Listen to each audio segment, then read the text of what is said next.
Greg Burns has had a career-defining moment as Alabama's athletic director. He was tasked with finding the replacement to Nick Saban, the greatest to ever do it. And the result? Washington's Kalen DeBoer will be calling the shots at Bryant-Denny Stadium in 2024, and it really will be a determining factor on how we view Burns' tenure in Tuscaloosa. But the same thing now is unfolding for Troy Dannen up in Seattle as Washington has to find its next head coach. Is it simple as just promoting someone from within?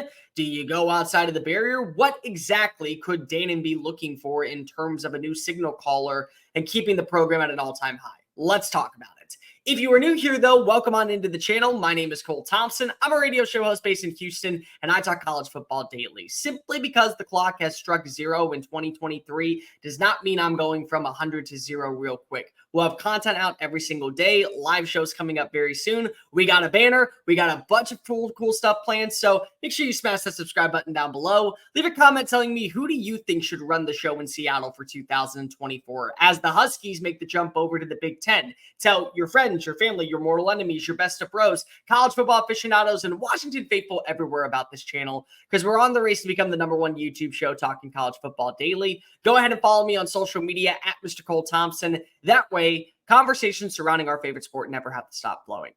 This is going to be a career-defining move for Troy Dannen because of now, expectations are grander in Seattle. To land a coach like Kalen DeBoer and for him to lay down a foundation basically overnight that turned you from a 4-8 lackluster roster into a team that could take down anybody, regardless of the level of competition you faced off against, you feel like that's the new expectation. Even though you're going to a brand new conference and even though NIL runs rampant down at Eugene, Oregon and in Los Angeles, California and a bunch of other schools, you realize that this is now the MO. This is what you expect if you are a Huskies fan. And while you should, because of you don't want to see regression, you only want to see progression. And Kalen DeBoer right now is probably the best thing that could have happened to you, but you got to turn elsewhere. So where do you turn? Let's start off with the internal name and probably the one that many people have already targeted, Ryan Grubb. Grubb is a disciple of DeBoer. They have been working together for years during their tenures down in Sioux Falls and Fresno State. They went to Seattle together, and they had instantaneous results. Here's the thing. It would be very easy just to say the findings, the staples, the laurels, the foundation, all of that will be implemented with Grubb. And if that's the way that you think that this could go, then you make that hire internally and you don't look a second glance at elsewhere. It kind of happened with Marcus Freeman when he was at Notre Dame. They felt like that was the best person for the team to keep morale at an all-time high, and the results have spoken for themselves over the last 2 years. The same thing could be said about a guy like Ryan Grubb. And make no mistake, he is a sought-after candidate for a lot of openings, including potentially being Alabama's OC. But I do think that there is a caveat with losing a guy like DeBoer who has no experience in the SEC. He's going to have to hire a staff that understands the lay of the land. He's going to have to bring in people that understand the recruiting prowess of what the SEC is as he implements himself in the culture. Very similar to what Brian Kelly had to do.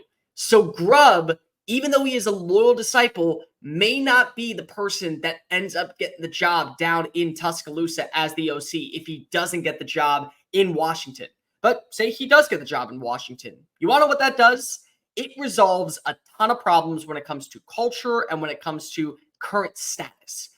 A lot of kids are going to enter the transfer portal in the next several days. We've already seen a handful of qualified candidates find their way into the portal, and they're going to be looking elsewhere. To stop the bleeding, you hire Grubb because of now you know the same infrastructure that was in place underneath DeBoer will be there with the next head coach. And in large part, most of your current staff is probably going to stay the same as well because there's not going to be a ton of names, I think, joining DeBoer from Seattle down in Tuscaloosa. Some will go for sure, but I don't think everyone will. If DeBoer does not hire Grubb as his OC, and there is one phone call to be made internally, it's to him. You already know that he can call plays. You already know what the offense looks like. You already have seen continuous growth with him with a multitude of different quarterbacks and playmakers. It would make a lot of sense for him to be the internal hire. But let's just say, similar to what we were talking about with Kalen DeBoer a couple days ago, Troy Dannen wants to make his own hire. Kalen DeBoer was not hired by Troy Dannen. He was going to get extended and absolutely deserved it, but He was hired by Jen Cohen. And when Cohen left, that ultimately, I think, was going to play a major factor for anybody when it comes to negotiations for contracts, especially at a place like Washington. So what do we know about a guy like Dannen? He likes proven winners at every level. Who was the last hire that he made? Anybody know? Willie Fritz down in Tulane. When he was Tulane's athletic director and did wonders for the city of New Orleans, especially for the Green Wave, everyone knew who Willie Fritz was because he simply was a winner at every level. He won at the junior college level at Blinn. He then won at Sam Houston. He then won at another different school, and then he won at Georgia Southern, and then he won in Tulane. Guy won everywhere. Group of five, Power Five, like everywhere that he went, he won. And so the experience is something that I think will gravitate towards a guy like Dannen. So who are the candidates that fit that type of category? Number one, without question, is going to be Lance Leipold at Kansas, and for good reason.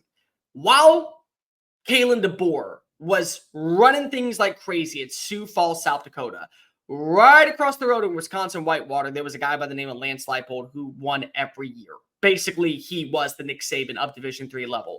Won at Wisconsin Whitewater, 6 different national championships, goes to Buffalo, immediately turns them around and makes them a MAC champion contender. And then just remember, guys, this is Kansas we're talking about. It's not Iowa State. It's not West Virginia. It's not a program like Cincinnati. It's Kansas. It was the laughingstock of the Power 5 level. There were legit conversations among fans saying, why do we even have a football team? It was that bad.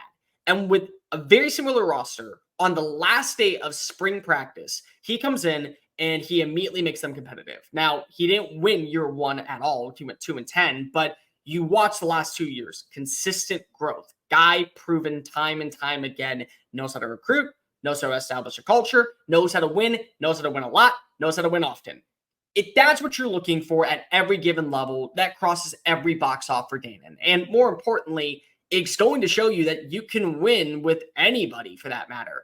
Kansas still working on getting the Brinks trucks backed up to go ahead and bring Leipold for the foreseeable future in Lawrence. He seems very happy there. And now that Texas and Oklahoma are leaving the Big 12, the race to first place in the Big 12 is open as all hell. Yes, I know that Utah is going to be very good. I know Arizona is going to be very good. I know Oklahoma State still has Mike Gundy and they're not going anywhere.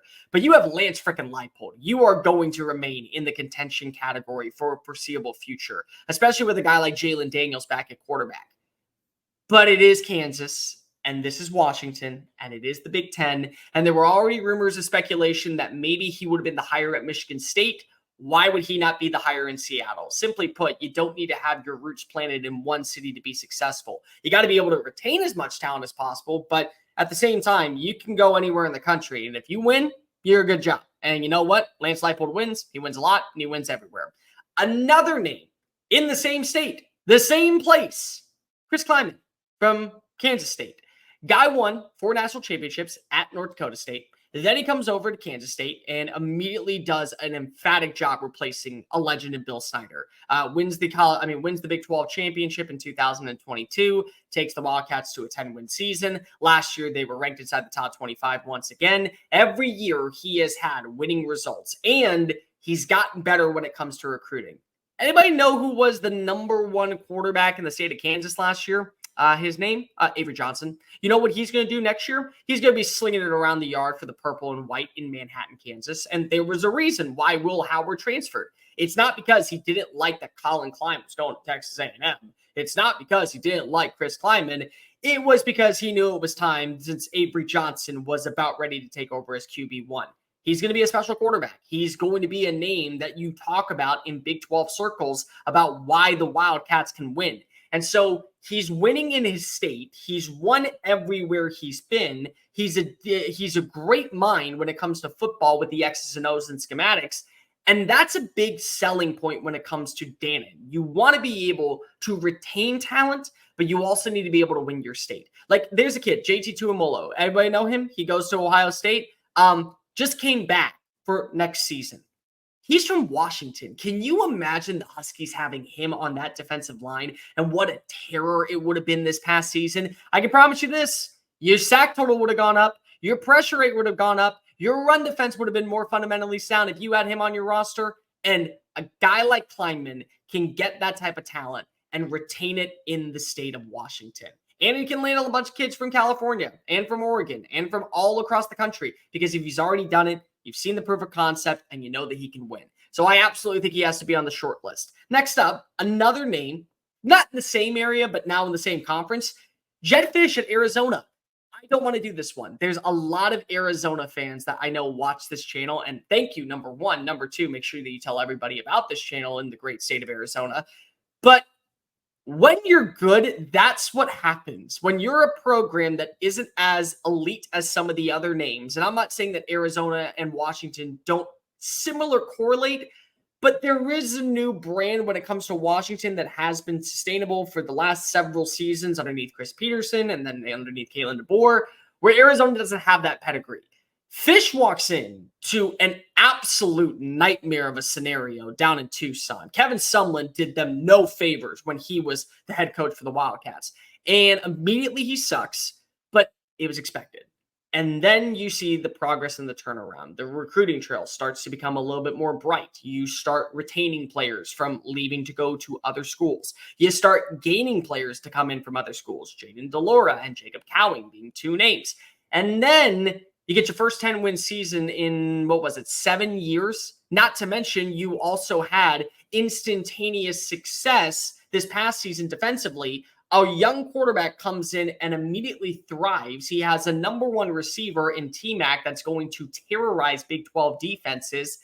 And yet a top 20 offense and a top 40 defense. And that's the problem of when you are a great program. You will be seeing your coach's name mentioned in every circle. He's coached everywhere. He doesn't have the winning pedigree of a guy like Kleinman or like Leipold, but he has stops in Houston. He has stops in New England. He has stops in Minnesota. He has stops all across the college football landscape. He's been an OC at multiple different schools on different coasts. And now he's gotten the sustainability down in Arizona.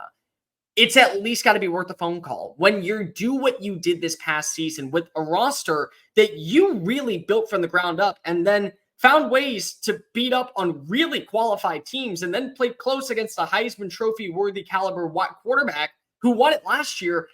At that point, you're on the short list for really any job in America. There were people down in College Station who were looking at Jedd Fisch and saying, I'd be okay with that hire. And the reason you'd be okay with that hire is because of the culture that has been established. Why would Troy Dannen not want to make that type of move? I don't think it happens. I really don't.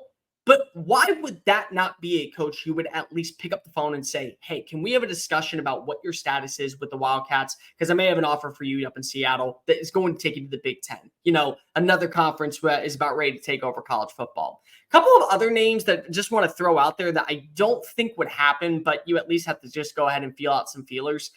Number one, I think Mark Stoops would be really interesting. I don't think that he would take the job. I think that he's very content where he is in Lexington. And of course, after the entire thing that happened with the Texas A&M scandal, this eventually may have him saying, I'm good here and I only want to be here. But the guy has done more with less every single season. And you finally have started to see 10-win campaigns eventually go down in Lexington. He's been able to establish a pretty damn good culture. People are gravitating towards what Stoops is selling. He's one of the more underappreciated coaches in college football. And it would be hard-pressed to say that he can't do similar things that he's doing in Lexington with even a better roster. I mean, with a same type of roster that probably is good enough to get you somewhere in the top 25 rankings and at least be a member in the conversation for the college football playoff. Another name, Eli Drinkwitz. I think Drink is going to stay at Mizzou for the foreseeable future, and well, he should. He's earned the right to have a contract negotiation, but you look at the future of what the SEC is now that Texas and Oklahoma are going.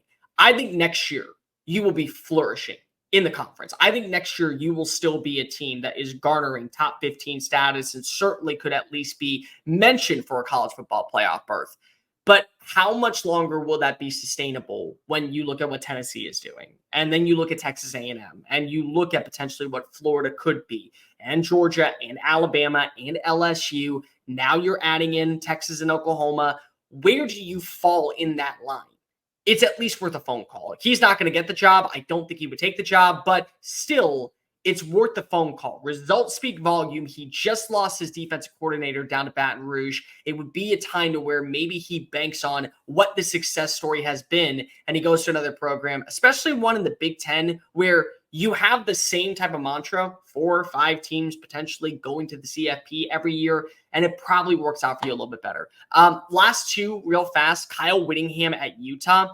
He's 64 years old. You would never be able to tell it. This is, in my opinion, the most underrated, underappreciated coach in the history of college football of the 21st century. Just the guy simply has won every single year that he's been in Salt Lake City. He has brought more energy and more emphatic praise to a program with lesser talent. And now he's going to the Big 12 where they will be successful. But will it be enough to say you finish second, you're going to the college football playoff? You don't worry about that in the SEC. You don't worry about that in the Big Ten. You finish 10-2, you can basically punch your ticket and say, go ahead and sign me up for a 12-team postseason. I'll be ready. Doesn't matter where I'm going to go. Doesn't matter how I got there, but I'm going and I'm going to win.